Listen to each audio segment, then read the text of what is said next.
Nos acompaña Luis Vargas, quien es economista, profesor universitario, investigador, un hombre de primer plano, a quien hemos invitado para que nos ayude a entender un poco cómo andan las cosas en el país y nos explique cómo se va a distribuir ese 6.7% de crecimiento económico que registra la República Dominicana en el año que termina. Luis, ¿cuál es tu visión sobre el comportamiento de la economía y los principales temas correlacionados, como el tema de la distribución? Bien, yo creo que tú haces una pregunta bien interesante e importante. Y debo decir, no primer plano, sino viejo plano. Porque estamos hablando más de 30 años. Era que he estado viniendo. Sí, pero es un programa. consultor, No, pero es de una cariño. persona, sí, sí. No, además, Luis, Viejo primer plano. no te tires, no te tires muerto ahora No, porque tú acuérdate sabes que que creo que lo mejor es un vivir economista la edad que uno tiene. Mira. que ha dado clases dentro y fuera del país. Bueno, está bien. Entonces, mira, yo creo que 6, 7% ya eso es un número. Todavía tenemos que esperar que termine el año. De todos modos, hay que... la pregunta importante no es tanto esa tasa de crecimiento, sino el reparto de esa tasa de crecimiento. Si tú tienes un 6%, digamos, dejémoslo en un 6%, para que nos entiendan los televidentes. Debe de asumir entonces que ese 6%, el 25% es remuneración al trabajo. Debería llegar como remuneración, incrementar la No, remuneración. es que llega, normalmente está de cada 100 pesos, digamos, le toca a los trabajadores un 25%. Y lo otro, ese 75%, corresponde a remuneración del capital. O sea, eso es que tiene un nombre estadístico, económico, que no es un concepto propiamente dicho, que es excedente bruto de explotación. O sea, tú tienes, vuelvo a repetir, un de producto, cada 100 pesos que produce una empresa, sí, el 75 le toca al dueño, a los dueños, los a accionistas, los dueños, pero también acuérdate que está el sector bancario cobrando intereses, el sector los impuestos del Estado, impuestos del Estado, les toca 75. Entonces, y al trabajador solo le tocan 25. 25, a todos los trabajadores, ¿verdad? Entonces ya tú tienes un reparto, ¿verdad? Desigual. Que no hay manera de que República Dominicana pueda sostenerse. No importa lo que digan, ya esto llegó a final. ¿Está bien así? Acuérdate que hace 20 años el reparto era de un 60 para los trabajadores y un 40 para... ¿Hace cuántos años? Hace 20 y pico. ¿Seguro? Sí, ahí están las estadísticas. ¿Y qué es lo que pasa? Entonces quiere decir que el sistema ha ido acaparando, controlando, centralizando, concentrando. Y cuando hablamos de pobreza, siempre se habla de los pobres, pero no se dice que lo que hay que conversar, pero de una manera muy tranquila, ¿verdad? Con argumentos. Es de lo que hay que hablar es de riqueza. ¿Cómo distribuimos la riqueza? ¿Cómo Pero ¿quién es que está acaparando? Porque de esos 100, los ricos están acaparando 75. Y de eso, y de esa cantidad, entonces, cuando tú analizas los pagos de impuestos, le toca una ínfima parte. Y después de eso también tienes que considerar evasión fiscal, elusión fiscal, omisión fiscal. Mira, no hay manera de que esto cuadre en República Dominicana. ¿Y de qué cambie eso? Bueno, hay que cambiar porque...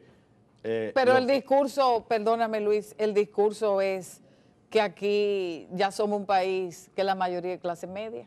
El discurso, eso dice eso desde las no, alturas. es correcto desde el punto de vista estadístico, porque se ha puesto, ¿verdad?, como condición, ¿verdad?, tan pobre, luego se ha inventado unas categorías. El que como tiene 40 tareas de tierra pero ya no es pobre. Eso es un paso atrás en lo que es la sociología, ¿verdad?, del ingreso, donde el primero que hizo un planteamiento correcto a nivel de América Latina, mucho antes que todos estos expertos y asesores, fue un tal García en Perú a fines del siglo XIX, donde hizo un ensayo donde tipificó capas de acuerdo a nivel de ingresos muy ilustrativo. Estamos hablando de, imagínate, de 100, que son cerca de 130, 150, 140 años. Siglo y Y medio. después hubo un aporte, recordémonos, de García Godoy, el novelista que escribió El Derrumbe, donde hizo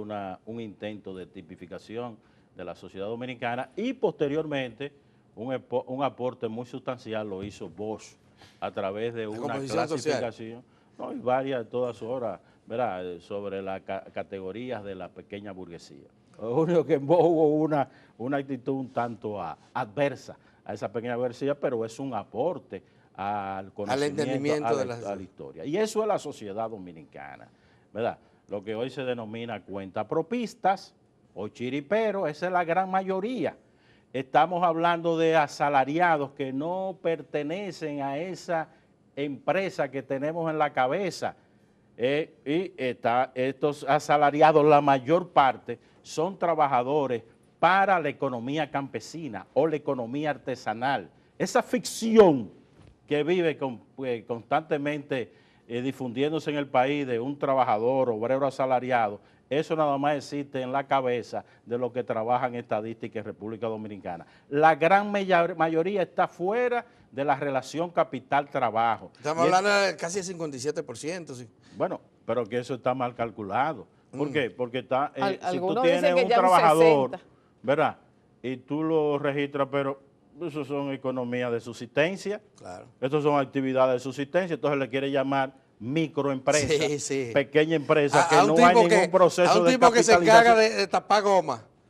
Por Pinchada, ¿de qué es un favor. microempresario? Ahí lo que se reparte es el ingreso, ¿para qué? Para poder sobrevivir. O un motorista. O la señora que vende café en la esquina. O la trabajadora doméstica, mira, esto no tiene madre. Entonces, lo que se ha hecho... Pero ese contestando esa concepto se ha pregunta- impuesto, Luis, durante mucho tiempo. No, mira, eso es para borrarlo. Esos son organismos internacionales, seminarios, talleres, informes. Han inventado este término, no es un concepto, un término que es capa media, ¿verdad? Claro, tú puedes aumentar o disminuir, pero no es ninguna clase social, ningún sector social, porque eso está establecido a través de un solo indicador, que es el nivel de ingreso. Entonces, si tú saltas de tal nivel a otro, pasa a capa media. Y además de eso, hoy un error garrafal, inaceptable, es la imposición que ha hecho el Banco Mundial. Determinar que es pobre aquel que gane igual o menos de La pobreza monetaria, como $2.50. Cuando el Banco ¿Cómo es la Mundial... cosa? El pobre, sí. el que gana $2 o $2.50 por día. Pero se han hecho estudios a nivel de América Latina. Y solo en América Latina tendríamos que estar hablando de $7 por día, que sería... Para sobrevivir. Para sobrevivir, ¿verdad? Y si habla, ¿verdad?, otros institutos de investigación especializados, estaríamos hablando de más de $9 por cabeza por día. O sea, 9 por 50, o sea, estaríamos hablando de cerca de... El que gana $7 en Estados Unidos es pobre. No solamente pobre. Por hora, No, quiero decir, por hora, que vienen siendo en Estados Unidos, ¿verdad? 45 no, eso o no sin va. $40. Mira, yo hice un pequeño estudio sobre esos trabajadores, porque también hay desinformación en Estados Unidos sobre esas pequeñas empresas, específicamente las llamadas bodegas. Y me encontré que la gran mayoría, hace un tiempo de eso, lo que estaba ganando era $3.25. Wow. En violación, oye bien, en violación de la propia ley De los Estados Unidos. de los Estados Unidos. Lo que pasa es que las autoridades se callaban, ¿verdad? Estoy hablando de las autoridades del Estado de New York. Pero volviendo al caso dominicano, Luis. Entonces está claro, ¿verdad? Hasta el propio Banco Mundial ha reconocido que los niveles de desigualdad acá son preocupantes y que hablan de crecimiento de la economía, crecimiento casi sostenido con algunos periodos de crisis o de turbulencia, ¿verdad? Pero que en sentido general la economía ha estado comportándose positivamente. Sin embargo, seguimos con altos niveles de pobreza, con ese empleo precario, ¿verdad? Y la que la propia desigualdad OIT habla de que aumentando. eso no es un empleo digno. yendo de atrás hacia adelante, ya esa categoría, trabajo decente, trabajo digno, empleo digno, eso no va. Eso no es lo que está en el mundo y eso es lo que hay que borrar. Y al primero que hay que hacerle esa crítica es la Organización Internacional del Trabajo, que persiste en categorías que no son válidas para la mayor parte de nuestro mundo, incluyendo China, porque no se habla de las condiciones laborales de los trabajadores chinos. No salió en la prensa internacional, digo, me estoy refiriendo a la prensa más leída de Estados Unidos y de Europa, que en China están agarrando presos a aquellos trabajadores que están protestando por unas condiciones laborales sumamente precarias. Viven en la miseria, los chinos. Bueno, y en la esclavitud casi. Luis, Entonces, pero contestando, ¿verdad? Esta pregunta, ¿verdad? Que me parece sumamente importante. Entonces, ¿cómo decirte? Lo que tenemos es un empleo, ¿verdad? En oposición, ¿verdad? Que es el generalizado, precario, de bajo nivel de ingreso, que no es de que en la categoría de llevarlo a decente. ¿Por qué? Porque cuando se plantea un empleo decente, lo que se está pensando es constituir una empresa moderna, una empresa capitalista. No acabamos, yo acuerdo, lo vengo planteando de hace 30 años, esa promesa que nos hizo el capital de un salario digno, de verdad, un empleo permanente, esa promesa... Y las necesidades básicas satisfechas. No satisfechas. Eso ya fracasó, eso no es viable. Ahora, lo que pasa es que ellos no lo acaban de admitir. No es posible. No es posible. ¿Por qué? Porque ¿cuántas empresas habría que formar en República Dominicana para llegar a esa... ¿Y cuál es la salida? Pero entonces, ¿cuál es la salida ante un escenario en República Dominicana de una precariedad de los empleos? ¿Pero por qué precario? Nada más hay que ver cuáles son los salarios mínimos, los 23 salarios mínimos que hay en República Dominicana. ¿Pero por qué precario? Porque hay generación de renta de parte de esos trabajadores que es capturada por un sinnúmero de fracciones empresariales. No sé si tú me entiendes. O sea, que habría que redistribuir no solamente el ingreso, sino la jornada. Aquí, con esta, como bien señalado, con esta tasa de desocupación que está en cerca de 14%, nosotros no tenemos otra vía que garantizar que los trabajadores trabajen, que hasta ahora la mejor manera de socializar, la mejor manera de ganarse la vida, distribuyendo la jornada laboral. ¿Cómo? Aquí un trabajador lo que viene a estar trabajando son 30 horas por semana. 30 horas por semana. Trabaja hasta 50 veces. No, en el caso de la industria minera, mira, se te dispara a 58, que es la rama que debe de tener. No, pero que además hay una cantidad enorme de trabajadores a todos los niveles, incluyendo trabajadores intelectuales o técnicos, que tienen que tener 2 empleos para poder sobrevivir. 2 y 3. 2 y 3. Entonces eso implica que sus jornadas laborales son bien extendidas. Claro, pero volviendo, y no hay otro mecanismo de redistribución que no sea, se cobra impuestos. ¿Y quiénes son los que pagan los impuestos? Sencillamente son la gran mayoría de trabajadores. Entonces, a través del mecanismo de impuestos, entonces tú puedes recaudar y garantizar esos servicios. ¿Y a qué atribuye el hecho de que el Estado haya sido incapaz de elaborar políticas que garanticen una mayor equidad, una justicia en la redistribución del ingreso? Es que volvemos otra vez a ideas cerradas. No existe ese aparato neutral, no un Estado aparte, sino que ese Estado está corporizado por esos grupos poderosos, financieros y económicos. Y aquí, así como nos molestamos, ¿verdad? Y es lógico, y hay que buscar una solución, como ustedes muy bien señalaron, al caso del transporte, pero aquí no es un punto de agenda permanente. No lo es. Con la situación que hay de los bancos, las comisiones abusivas. Oye, en México se han tirado a la calle ya a protestar por las comisiones abusivas en violación de la ley. Las tasas de interés, el único país del mundo que usted tiene una tasa de interés real, oiga bien, real, de aproximadamente 60%, se llama República Dominicana.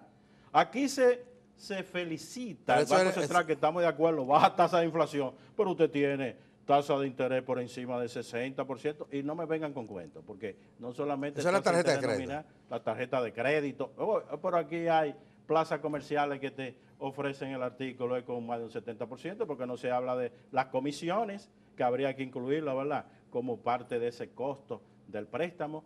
Oye, esto es para que el país se detenga. No podemos continuar. Y advierto, ¿verdad?, advierto de ahora, y no estoy, ¿verdad?, en contra, al contrario, creo el papel positivo que juega la banca, que se preparen, porque la crisis bancaria no la detiene nadie en República Dominicana, con esas altísimas tasas de interés reales y, como ustedes saben, con un ingreso pero ¿qué es lo congelado. ¿qué es lo que está vaticinando Luis Vargas? No, ya como, la incapacidad de las personas de pagar. Es el sistema bancario que te impone unas comisiones arbitrarias, te establece plazos de manera medalaganaria. Aquí se están haciendo ejecución de hipoteca antes de llegar a los 3 meses. Oye, a los 2 meses ya se quiere actuar contra el activo, y eso se hace hace esta consideración siempre con el ánimo de contribuir con tiempo a la búsqueda de solución, porque no se sostiene. Oiga, no es sostenible. Sí, pero perdón, sin salirnos de los bancos, Alejandro Fernández vaticinó que el Banco Central, o sea, afirma que el Banco Central va a subir las tasas de interés. Y no hay que olvidar lo que está pasando en Estados Unidos, cómo eso puede arrastrarnos a nosotros cuando allá suben la tasa de interés. O sea, ¿qué sucede en República Dominicana? Yo tengo un gran respeto, ¿verdad?, y consideración a los colegas, sobre todo los técnicos del Banco Central. Pero cuando yo leo los informes, a mí lo que me dan ganas de llorar. Ni siquiera se han enterado, no te estoy hablando yo, de esos altos funcionarios o que han ocupado altísimas posiciones en Estados Unidos, como el caso de Janet, ¿verdad? Oye. ¿De Janet? La que fue... La Reserva Federal. La Reserva Federal. Okay. ¿Qué planteó ella en una entrevista en Financial Times? No yo, no, ella. Preparémonos que viene un colapso del sistema financiero y bancario. ¿Cuándo tú has oído en este país la gravedad que representan los préstamos apalancados? Que me diga el Banco Central cuándo ha tratado con técnicos muy prestigiosos y muy estudiosos. ¿Qué significa un préstamo apalancado? Lo mismo de la crisis del 2007, no 2008, como se ha... Bueno, Bernardo Vega acaba de escribir, hace un par de semanas escribió, citando a un reputado economista internacional, el mismo que vaticinó la crisis del 2007-2008, que está vaticinando una gran crisis para el 2020. Pero vamos a ver este puntico, ¿verdad? Porque es muy ilustrativo. Es lo que hay que preguntar qué es lo que es un préstamo apalancado. Okay. Un préstamo apalancado es esos préstamos, ¿verdad?, que se le conceden a innumerables empresas en que la deuda es 4 veces, ¿verdad? Eso es de manera estándar, 4 veces los beneficios que recibe. Ahora, esos títulos son papeles, son certificados. ¿Qué es lo que se hace? Se empaquetan, ¿verdad? Como se hizo ¿verdad? Con el crisis bancario. Entonces, esos paquetes entran al mercado, ¿verdad? Se compran, se venden. Hay inversores que lo compran y, por supuesto, lo van a revender a un precio superior. ¿Cuál es la importancia de esto? Que en Estados Unidos ya está, ¿verdad?, 5.5 veces. Y en Europa está 6.5. Y lo que considera como una luz roja es de 4 veces. Y estamos hablando de 1.3 billones de dólares. Luis, pero estaba vaticinando... Entonces, oye bien, esto, solamente porque te puedo hacer una consideración, ya es otro programa sobre la crisis internacional, es que no ha habido solución. Estamos en un gran periodo de depresión. ¿verdad? Y todos esos economistas locales lo que hacen es repetir lo que, muchos de ellos lo que hacen es repetir lo que leen en Financial Times, lo que leen en New York Times, pero no tienen un monitoreo de todas esas variables, todos esos indicadores. Y el Banco Central no se da por aludido. O sea, si nosotros estamos entrando en un terreno muy pantanoso, debiéramos de tener institutos, organismos que estén monitoreando y que estén alertando. Y el factor deuda externa, o deuda, en sentido general, del Estado, sobre todo la deuda del Estado, ¿en qué impacto está creando en la economía y cuáles serían sus repercusiones futuras? Creo que todo economista, ¿verdad? Ya de aquí, de los años 80, el tema de la deuda siempre ha sido un tema permanente. Y eso se puede ver en historia. Pero hubo una crisis mundial por la deuda. Es que en el caso de República Dominicana, ¿verdad? Tiene sus particularidades. Sí, sí. Y tenemos unas especificidades que responden a la manera siguiente. Realmente, como yo he señalado, todavía la deuda externa es controlable. Ahora, lo que sí es Coincide preocupante, con Isidoro Santana. sí, no, entonces. Isidoro, ustedes saben, ¿verdad? Que es uno de nuestros mejores economistas. Pero hay una preocupación que siempre se ha venido externando. Hay gente que ha abandonado el tema y es la deuda interna.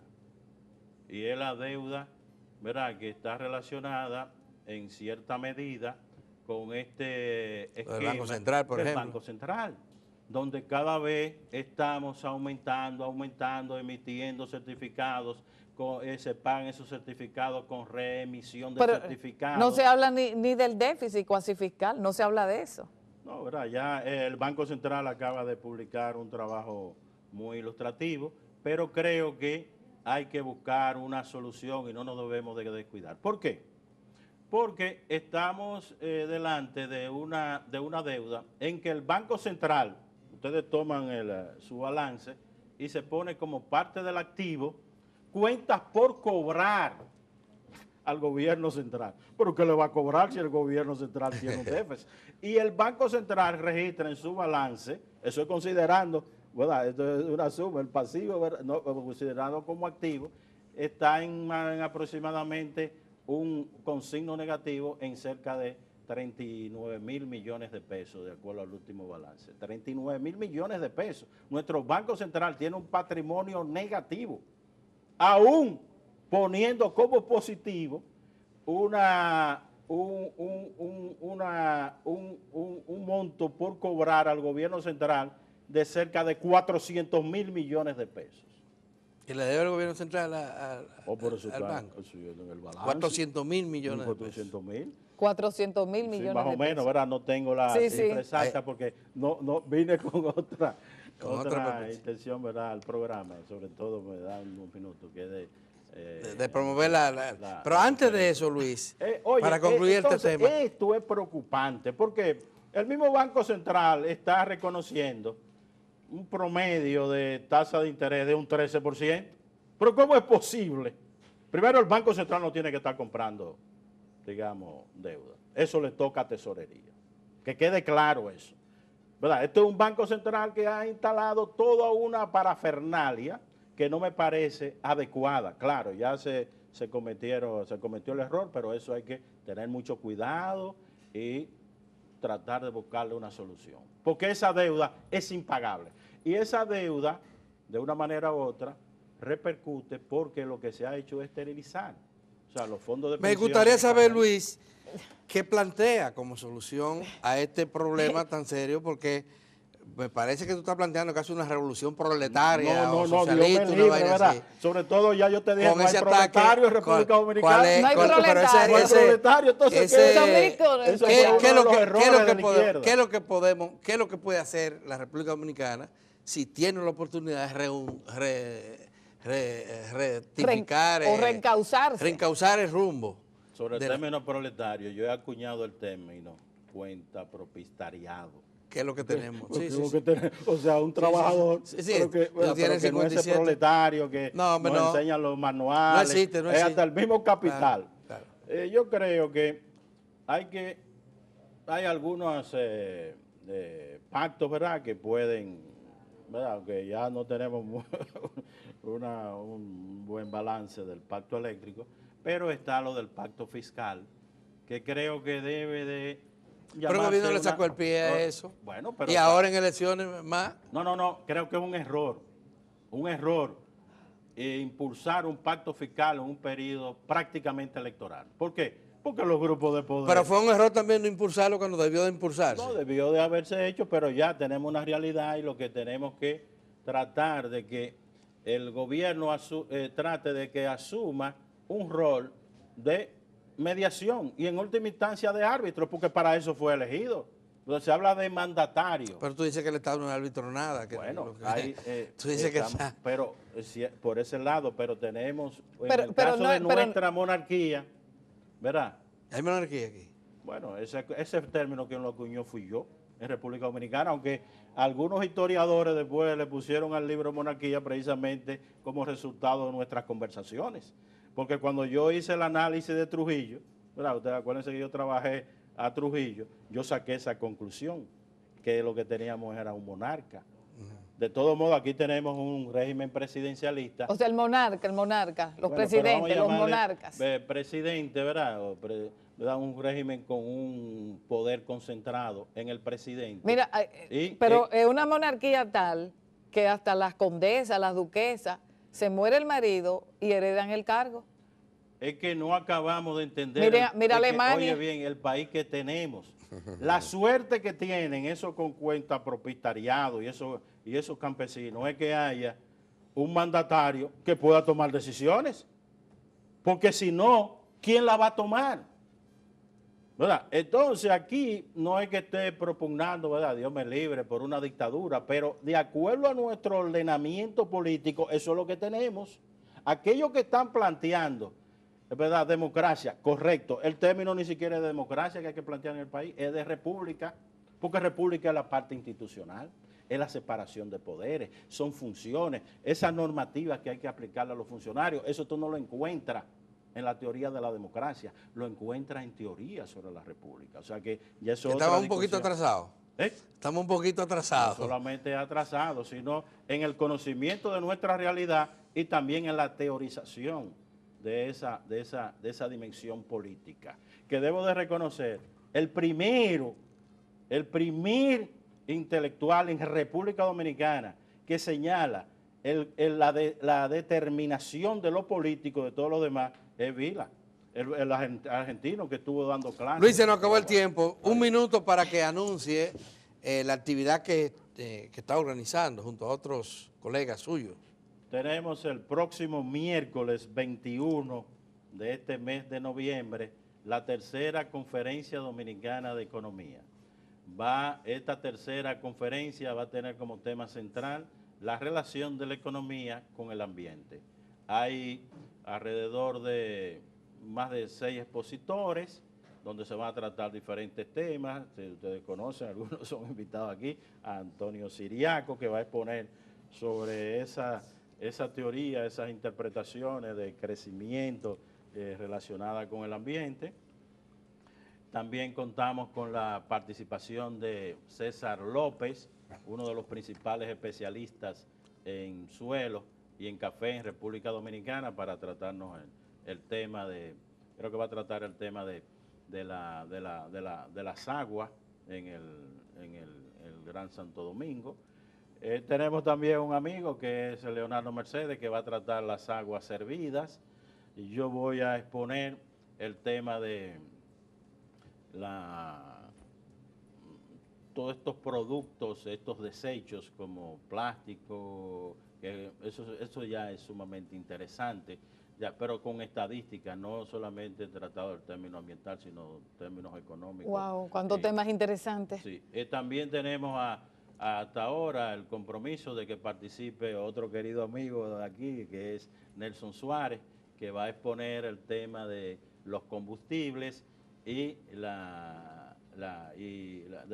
una prima ambiental y concretamente de los impuestos. Tú sabes que él es un especialista en sí. presupuesto, me dicen debajo de la línea de lo que es impuesto.